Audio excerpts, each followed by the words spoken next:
Baik, Assalamualaikum warahmatullahi wabarakatuh. Waalaikumsalam warahmatullahi wabarakatuh. Waalaikumsalam warahmatullahi wabarakatuh. Alhamdulillah pada kesempatan hari ini kita dapat berkumpul kembali dalam menyelesaikan tugas presentasi mandiri dari mata kuliah Evidence Based Practice. Yang pada kali ini kita akan membahas tentang materi perianestesi pada kasus thalassemia dan leukemia. Baik, sebelum memulai acaranya, alangkah lebih baiknya kita berdoa menurut agama dan kepercayaannya masing-masing. Berdoa dimulai.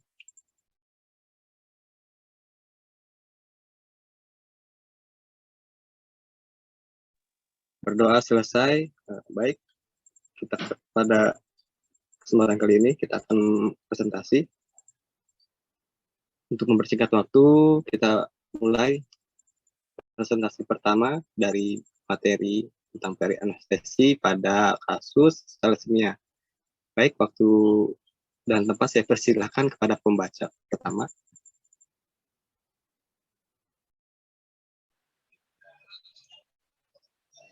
Baik, terima kasih kepada moderator yang telah menyediakan waktunya. Kami dari kelompok 2 akan mempresentasikan materi yang berjudul perianestesi pada thalassemia. Berikut adalah nama-nama dari kelompok kami. Next. Judul jurnal yang kami ambil yaitu sedasi sedang pada pasien akut leukemia limfobalastik. Sumbernya dari jurnal Komplikasi Anestesi volume 4 nomor 1 November 2016. Yang ditulis atau penulisnya yaitu Yunita Widya Astuti Wijayasari Diana Anggraini. Next. Selanjutnya akan dibacakan oleh Saudari Iqbal Ramadan. Definisi thalassemia. Thalassemia adalah kelainan bawaan yang ditandai adanya gangguan sintesis rantai globin. Thalassemia mayor terbagi menjadi thalassemia mayor beta, itu yang disebut dengan thalassemia mayor yang menyebabkan anemia berat, dan thalassemia beta triad atau juga thalassemia minor yang menyebabkan anemia mikrositik ringan. Penderita thalassemia sangat bergantung pada orang tuanya karena kondisi fisik yang sangat lemah, terutama pemantauan dalam menjalankan transfusi darah secara rutin dan pemantauan asupan nutrisi cukup dibutuhkan agar tidak terjadi keterlambatan tumbuh kembang anak.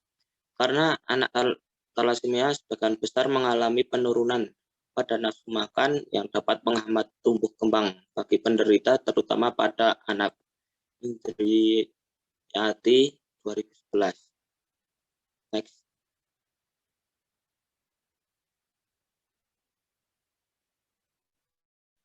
Selanjutnya akan dibacakan oleh Jarod.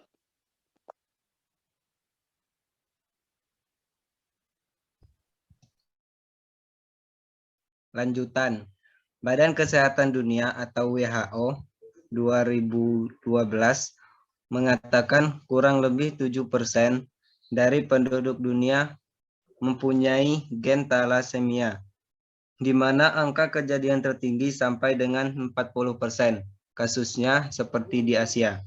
Berdasarkan data YTI, Yayasan Thalassemia Indonesia, dan POPTI, Persatuan Orang Tua Penderita Thalassemia, tahun 2014, didapatkan pembawa sifat sebanyak 699 orang, 5,8% dari 12.038 orang yang diperiksa. Intansari 2016. Lanjut. Seorang anak wanita usia 8 tahun dikonsulkan untuk operasi elektif dengan diagnosa splenomegali et causa hypersplenisme et causa thalassemia mayor yang rencananya akan dilakukan splenectomy. Selanjutnya akan dilanjutkan oleh Saudari Nabila. Baik, terima kasih. Selanjutnya ada anamnesa. Anamnesanya adalah sejak 1 minggu sebelum masuk rumah sakit, penderita mendapatkan gejala tampak pucat, yang semakin lama semakin bertambah pucat.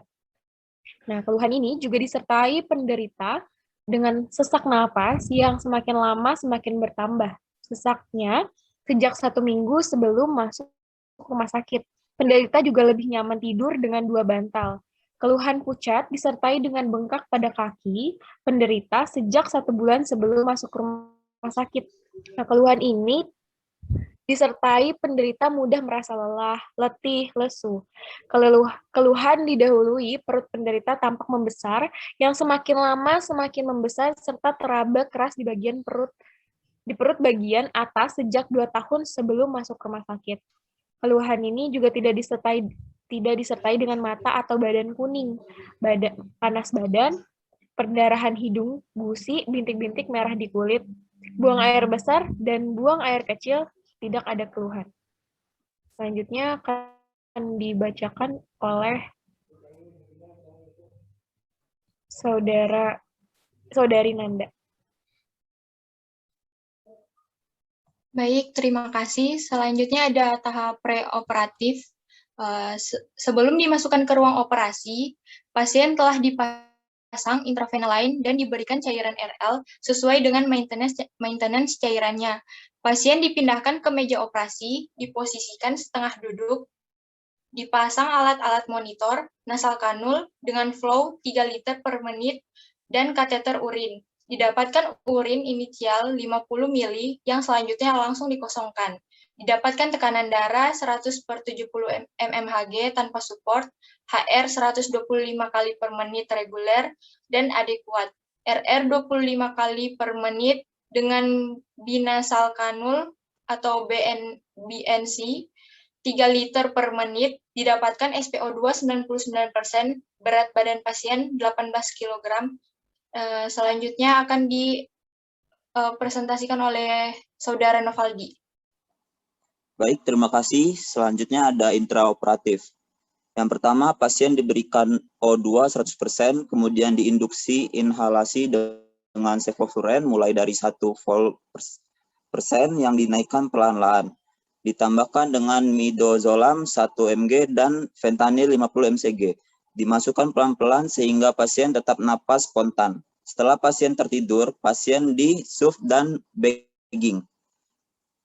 Yang kedua, setelah pasien tertidur dalam dilakukan intubasi dengan single lumen endotracheal tube atau ETT, polivinil klorida atau PVC, nomor 4 dengan balon. Selanjutnya diberikan relaksan atrocurium 15 mg. Maintenance dengan oksigen 2,1 per menit, air 2L per menit, dan isofluran 1 volt persen, fentanyl intermittent 10 mcg, dan atracronium 10 mg setiap 30 menit.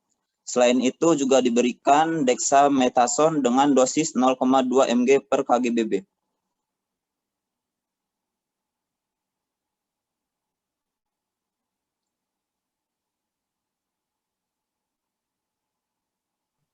Yang ketiga, operasi berlangsung selama kurang lebih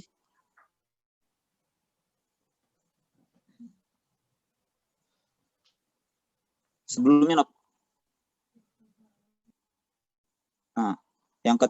Yang ketiga, operasi berlangsung selama kurang lebih 3 jam 15 menit. Sedangkan anestesinya dari awal induksi sampai meninggalkan ruang operasi kira-kira 4 jam. Di mana operasi dimulai 30 menit setelah induksi dan waktu yang diperlukan dari operasi selesai sampai ekstubasi dengan pasien benar-benar bangun kira-kira 15 menit. Dan yang terakhir, selama operasi napas dikontrol dengan bagging dengan frekuensi antara 10 sampai 12 kali per menit, dan volume tidal 6-8 ml per kgbb, keadaan vital selama operasi, terus tekanan darahnya 70 sampai 105 per 45 mmHg tanpa support. HR-nya 100 sampai 130 kali per menit, reguler dan adekuat. SPO2 99 sampai 100%. Perdarahan selama operasi kurang lebih 1700 ml, produksi urin total 320 ml, cairan yang diberikan kristaloid 700 ml, koloid 1000 ml, FPP 150 ml, PRC 400 ml.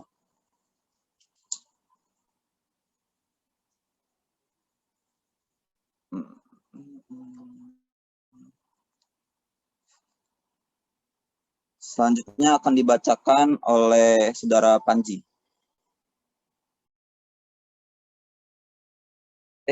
Lanjutkan, setelah operasi selesai, obat pelumpuh otot di reverse dengan prostigmin 0,04 mg per kilogram berat badan dan atropin.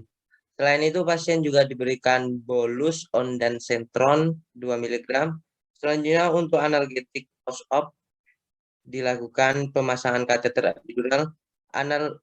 Analgetika post-op bupivacain 0,125% dan fentanyl 2 mikrogram per mililiter dengan dosis inisial 8 mili dan maintenance 2 mili per jam kontinu. Ekstubasi dilakukan setelah pasien betul-betul bangun.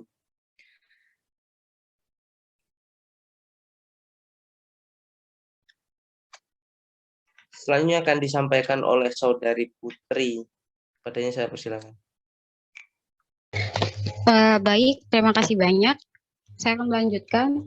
Di sini ada post operasi. Poin pertama, pasien langsung dipindahkan ke ICU. Sebelum dipindahkan, kondisi pasien relatif stabil dengan tekanan darah 90/50 mmHg tanpa support, HR 100 kali per menit, respirasi 25 kali per menit dengan BNC O2 2L per menit. Didapatkan SPO2 93 sampai 95%, laboratorium post operasi HB 10,1 mg per DL, HT 30%, TR 89.000 per M3. Kemudian poin kedua, pasien dirawat di ICU selama 3 hari. Selama dirawat tidak ditemukan keluhan sesak napas dan perdarahan post-OP. Pasien keluar dari ICU dengan kesadaran komposmetis, tekanan darah 101/63 mmHg tanpa support, HR 109 kali per menit, respirasi 28 kali per menit dengan BNC O2 2L per menit, didapatkan SPO2 100%. Kemudian pasien dialihkan rawat ke ruang kemuning lantai 1 selama 4 hari dan diizinkan pulang tanggal 10 Januari 2011. Next. Selanjutnya akan dilanjutkan oleh rekan saya, Riki Muhammad.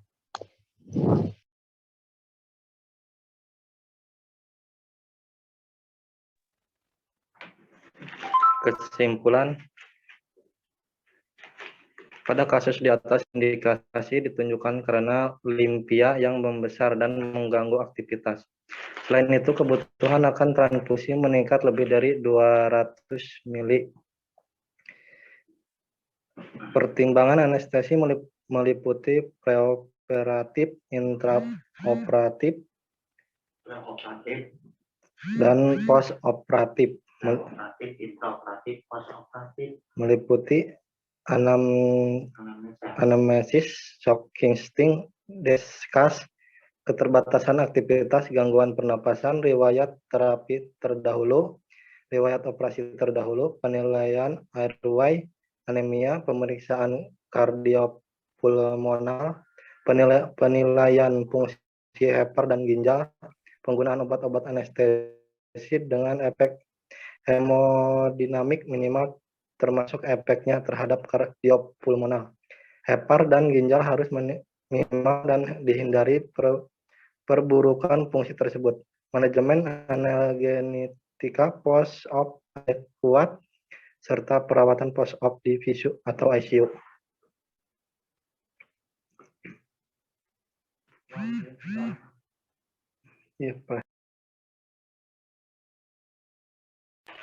Sekian, terima kasih.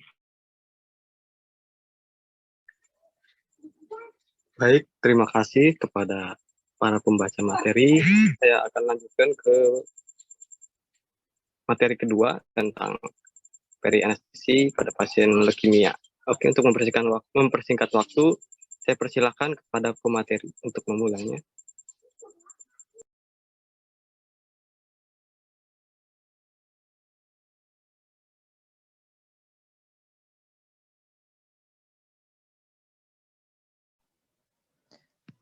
Baik, Assalamualaikum warahmatullahi wabarakatuh.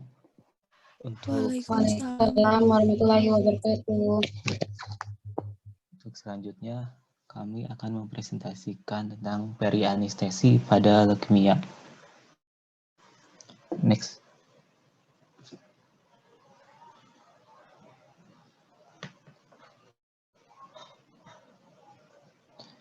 Dan ini adalah daftar nama kelompok kami. Next. Our activity tentang leukemia, kasus dan assessment, pre-intra dan post-anestesi, kesimpulan dan saran. Next. Leukemia. Leukemia adalah kanker jaringan pembentuk darah termasuk tulang sumsum. Ada banyak jenisnya seperti leukemia limfoblastik akut, leukemia mieloid akut, dan leukemia limfositik kronis. Untuk selanjutnya akan dibacakan oleh rekan saya, Rizal.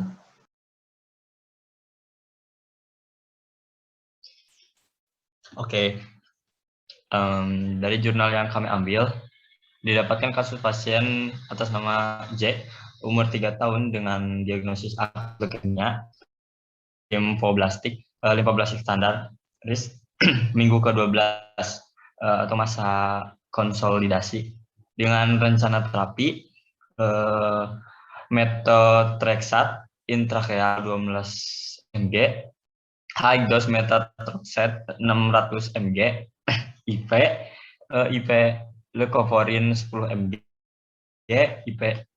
dengan IP, dan 6 mercaptopurin 1x30 mg per oral. Status fisik ASA 2 karena anemia. Next.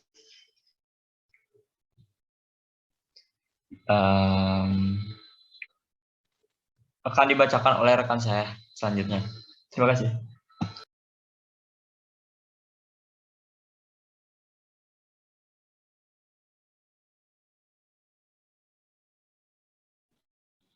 Baik, terima kasih. Anamnesa ada 4 bagian, yaitu 1. Riwayat penyakit sekarang. Pasien dan orang tua datang ke polihemato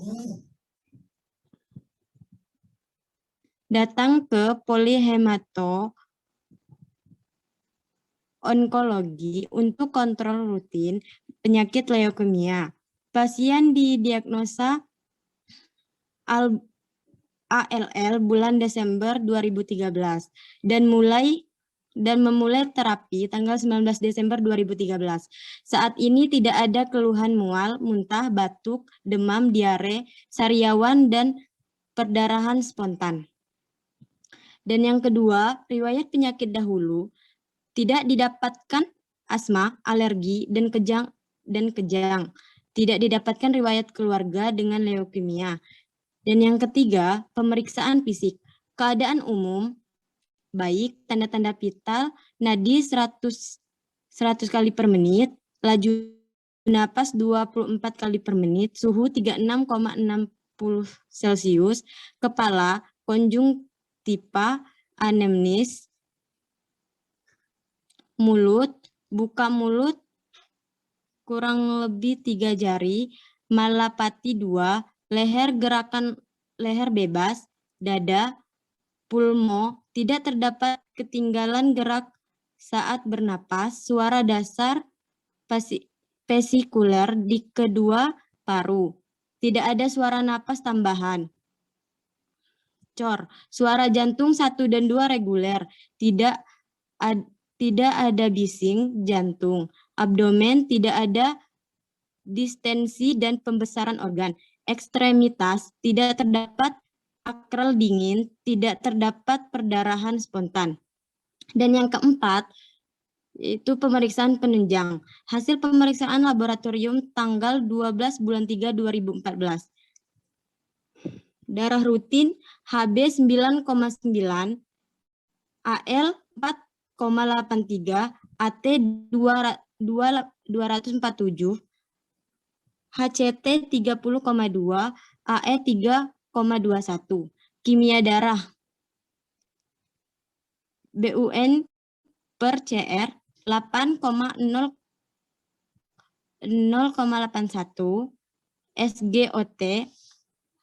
SGOT per SGPT 24/16. Dan selanjutnya akan dibacakan oleh rekan saya.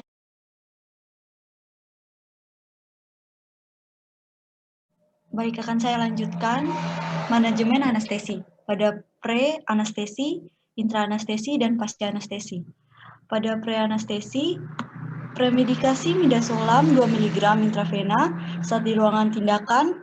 Midazolam merupakan benzodiazepine larut dalam air, diberikan sebagai premedikasi sebagai antisiolitik, anemesia, antigrade, dan mengurangi dosis propofol. Pada intra-anestesi, dilakukan pemasangan monitor saturasi dan rekam jantung. Selanjutnya diberikan ketamin 10 mg intravena sebagai analgetik, dan kemudian diberikan propofol 10 mg intravena sebagai sedasi sedang. Untuk pasca anestesi, pasien dimonitoring di ruang tindakan sampai skor Calderet tidak kurang dari lebih atau dari 9 selama 20 menit. Selama di ruang tindakan memantau pemulihannya. Saturasi oksigen 98 sampai 99%, nadi 88 sampai 100% 100 kali per menit.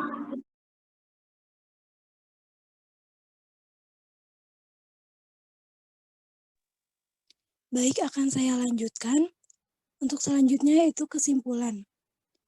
Sistem hematologi sangatlah penting karena darah sebagai pengangkut zat-zat yang penting untuk proses metabolisme. Proses metabolisme tubuh akan terjadi gangguan jika darah mengalami gangguan. Salah satu gangguan yang bisa terjadi yaitu adanya kelainan leukosit darah seperti leukemia. ALL menyebabkan imunosupresi sehingga pasien rentan terhadap infeksi, misal pneumonia, mukositis. Selain itu, sel leukemia dapat menginfiltrasi hati, limpa, limfonodi, mendingan. Infiltrasi kelenjar limfonodi, mukositis, pembesaran tonsil dapat mengganggu jalan napas. Kemoterapi dapat mengakibatkan mielopresi,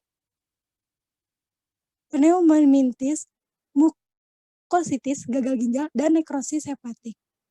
Sehingga diperlukan beberapa pertimbangan dalam sedasi pasien dengan ALL. Salah satu kemoterapi yang digunakan dalam kasus ini adalah kemoterapi menggunakan sitotoksik intratekal. Saran, pada jurnal ini memiliki kekurangan dalam penjelasan mengenai kemoterapi menggunakan sitotoksik intratekal, di mana tindakan ini perlu dipahami oleh para pembaca. Adapun kelebihan jurnal ini adalah menjelaskan satu persatu obat yang digunakan dalam kasus tersebut. Terima kasih. Saya kembalikan kepada moderator.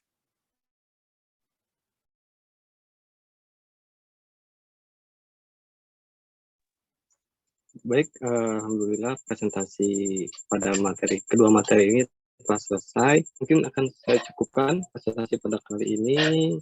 Terima kasih kepada para pembaca telah berpartisipasi dalam membawakan materi tentang teori anestesi dari kasus thalassemia dan leukemia. Semoga apa yang disampaikan bisa bermanfaat, bisa Amin. dapat tambahan. Kurang lebihnya mohon maaf atas ketidaksempurnaan jalannya acara. Baik, saya akhiri dengan salam. Assalamualaikum warahmatullahi wabarakatuh.